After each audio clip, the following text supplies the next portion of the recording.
ये तो आपको बेटा स्क्रीन पे दिखाई दे रहा होगा first law of friction, the direction of the limiting force of friction is always opposite to the direction in which the motion of body take place and tends to take place. तो बेटा देखिए first law बेटा क्या कह रहा है आपका कि जो direction of a applied force है, direction of the applied force it always बेटा क्या होगी आपकी opposite of the direction of limiting force. तो मतलब अगर आपका फोर्स इधर है तो बेटा आपका लिमिटिंग फोर्स बेटा किधर होगा, आपका एफएस आपका इधर होगा। ये ऑलवेज की कंडीशन है। चलिए बात समझ में आपको आ गई।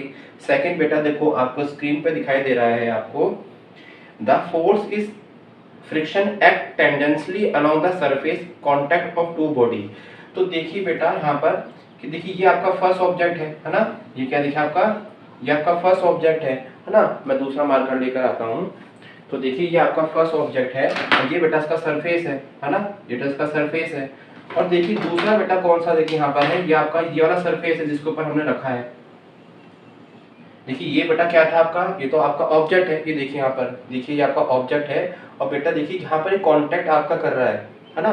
देखिए ये वाला पॉइंट, तो जो आपका यहाँ पर जो फ्रिक्शन की डायरेक्शन होगी बेटा क्या होगी हमेशा जोन सा बेटा जहाँ पर जो सरफेस आपका कांटेक्ट में है उससे हमेशा आपको टेंजेंट ड्रॉ करना है। बेटा क्या ड्रॉ करना है आपको, टेंजेंट। टेंजेंट कैसे ड्रॉ करते हैं, सपोज ये आपका कोई सरफेस है और आपको उस पर टेंजेंट ड्रॉ करना है। तो बेटा सपोज हमको इस पॉइंट पर टेंजेंट ड्रॉ करना है तो वहाँ बेटा क्या मार्क कर रख दो अपना, तो वहाँ पर एक सीधी लाइन खींच दो। तो ये बेटा क्या कहलाता है आपका टेंजेंट, ये आपने पढ़ा है। तो यहाँ पर बेटा हम लोग क्या करते हैं अपना टेंजेंट ड्रॉ कर दें। इट मीन जो लिमिटेड फ्रिक्शन होता है बेटा वो कैसा होता है, सरफेस के टेंजेंशियली होता है। That is your second law of friction. अब देखिए जो थर्ड लॉ ऑफ बेटा आपका यहाँ पर है, थर्ड लॉ बेटा क्या कह रहा है, the magnitude of the limiting friction जो आपका एफ होता है, जो लिमिटिंग फ्रिक्शन जो आपका एफ है, तो ये वाला फोर्स जो आपका होता है ये बेटा क्या होता है आपका डायरेक्टली प्रोपोर्शनल होता है इस नॉर्मल रिएक्शन के। बेटा क्या होता है डायरेक्टली प्रोपोर्शनल बेटा आपका होता है नॉर्मल रिएक्शंस के। तो जो आपका लिमिटिंग फ्रिक्शन होता है वो आपका नॉर्मल फ्रिक्शन के बेटा क्या होता है आपका डायरेक्टली प्रोपोर्शनल होता है। चलिए और देखिए जो आपका फोर्थ, अच्छा उसको जो आपका फोर्थ पॉइंट है उसको समझने से पहले यहाँ पर मान लेते हैं कि जो आपका फोर्स और बेटा यहाँ पर ये है, तो जब यहाँ पर हम लोग प्रोपोर्शनल का साइन हटाते हैं हमारा एक कांस्टेंट आता है, इसको बोलते हैं कोएफिशिएंट ऑफ फ्रिक्शन, और ये बेटा आपका हो जाएगा आर। तो यहाँ से बेटा हमारी न्यूमर्स की बेटा वैल्यू आपकी क्या आ रही है, F upon R, F upon R. तो जो आपका लिमिटिंग फ्रिक्शन और आपका नॉर्मल रिएक्शन का जो रेशो होता है उसको क्या बोलते हैं, कोएफिशिएंट ऑफ फ्रिक्शन बोलते हैं। ठीक है, और ये हर सरफेस की अपनी प्रॉपर्टी होती है। बेटा क्या होती है आपका हर सरफेस की अपनी अपनी प्रॉपर्टी होती है। चलिए तो देखिए जो आपका फोर्थ पॉइंट इसमें फोर्थ लॉ आपका फ्रिक्शन है, क्या कह रहा है, limiting force of friction is independent on the area of surface of contact of two bodies as long as normal reaction is constant. तो प्यारे बच्चों देखो इसमें क्या कह रहा है आपका, मैं आपको देखो आपको सरफेस दिखाता हूँ। तो देखिए एक सरफेस बेटा आपका ये है और एक सरफेस बेटा मेरा हैंड है ना। तो देखो इसमें जो आपका फ्रिक्शन फोर्स होगा उसकी तो वैल्यू अलग होगी। बेटा इसमें क्या आपका जो फ्रिक्शन है वो आपका अलग है, और बेटा मेरे हैंड पे जो फ्रिक्शन है वो आपका क्या बेटा आपका अलग है ना।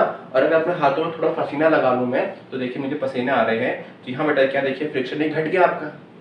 तो इट मीन्स तो देखिए जो ये सरफेस आपका कांटेक्ट बेटा मेरे हैंड से कर रहा है ना, तो ये फ्रिक्शन लिमिटिंग फोर्स है आपका, ये इस बात पर डिपेंड नहीं करता कि आपका सरफेस कितना सरफेस आपने कांटेक्ट किया है।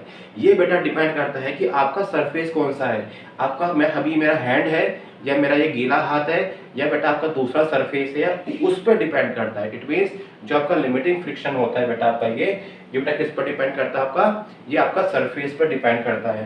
क्योंकि आपको जो कोएफिशिएंट ऑफ लिमिटिंग फ्रिक्शन जो आपका होता है, जो कोएफिशिएंट ऑफ फ्रिक्शन होता है बेटा वो किस पर डिपेंड करता है आपका, वो आपका डिपेंड करता है कि सरफेस आपका कौन सा है।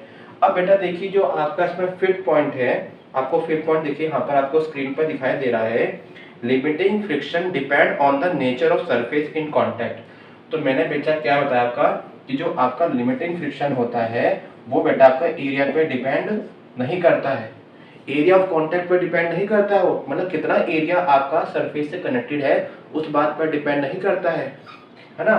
तो जो आपका लिमिटिंग फ्रिक्शन है बेटा वो आपका किस पर डिपेंड करता है, वो आपका सरफेस पर डिपेंड करता है, वो सरफेस के एरिया पर डिपेंड नहीं करता है, वो सरफेस के नेचर पर डिपेंड करता है। मतलब आपका सरफेस, जैसे फॉर एग्जांपल अगर आपका फर्श है, देखो फर्श में चलना इजी होता है ना, और एक आपकी ऊबड़ खाबड़ सड़क होती है, एक आपकी बिल्कुल जिसमें अगर हम पोछा लगाते हैं डेट केस में, तीनों केस में अगर आप चलना चाहेंगे तो बेटा देखिए सबसे ज़्यादा देखिए फ्रिक्शन किस में कम है, सबसे ज़्यादा, चलिए मुझे बताइए फ्रिक्शन किस में ज़्यादा है, जो आपकी ऊबड़ खाबड़ वाली रोड है। और सबसे बेटा कम बताओ आपकी बेटा फ्रिक्शन कौन सी होगी, जिसमें आपका क्या होगा, ऑयली वाला है, जिसमें हमने पोछा लगाया हमने। तो कभी कभी जब हमारे मकान में पोछा लगता है तो बेटा हम लोग उसमें फिसल जाते हैं, क्योंकि बेटा फ्रिक्शन लेस हो जाता है। आपको समझ में आपको आया? इट मीन्स वो बेटा सरफेस के नेचर पर डिपेंड करता है, सरफेस नेचर पर डिपेंड करता है, वो सरफेस के एरिया पर डिपेंड नहीं करता है।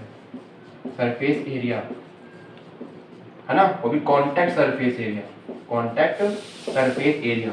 इट मीन्स जो आपका लिमिटिंग फ्रिक्शन होता है बेटा, ये वाली क्वांटिटी, ये आपके कितना एरिया आपका कांटेक्ट है, मतलब कांटेक्ट सरफेस एरिया पे डिपेंड नहीं करता है। ये आपका रूल नंबर 4 था। और रूल नंबर बेटा 5 क्या कह रहा है कि ये सरफेस है, ये क्या बेटा आपका सरफेस है, ये सरफेस के नेचर पर डिपेंड कर रहा है कि आप कौन से सरफेस पे काम कर रहे हैं। इट मीन्स आपका सरफेस बिल्कुल टाइल वाला है, या आपकी सड़क ऊबड़ खाबड़ वाली है, या सपोज कोई ऑयली आपका है, अगर हम उसमें ऑयल डाल दें उसमें, है ना, जब पोछा लगा दें, तो डेट केस में बेटा हमारा फ्रिक्शन फोर्स की वैल्यू क्या आपकी चेंज हो जाती है। तो it is all about the 5 law of friction. तो इसको प्यारे बच्चों आप लोग नोट कर लीजिए। तो प्यारे बच्चों क्लास 11th के जो टॉपिक है इसके नोट्स मैंने डिस्क्रिप्शन में दे दिया है, वहां से भी आप लोग नोट डाउन कर सकते हैं। तो प्यारे बच्चों अगर आपको मेरी वीडियो पसंद आई तो चैनल को लाइक और सब्सक्राइब जरूर कीजिएगा, क्योंकि सब्सक्राइब करने में प्यारे बच्चों आपका कुछ नहीं जाता और पढ़ने सर को मोटिवेशन आता है। तो इसी तरह बेटा फिजिक्स को एंजॉय कीजिए, मस्त रहिए, खुश रहिए और बेटा फिजिक्स को पढ़ते रहिए। तो थैंक यू फॉर वॉचिंग। जय हिंद। इसको आप नोट कर लीजिए।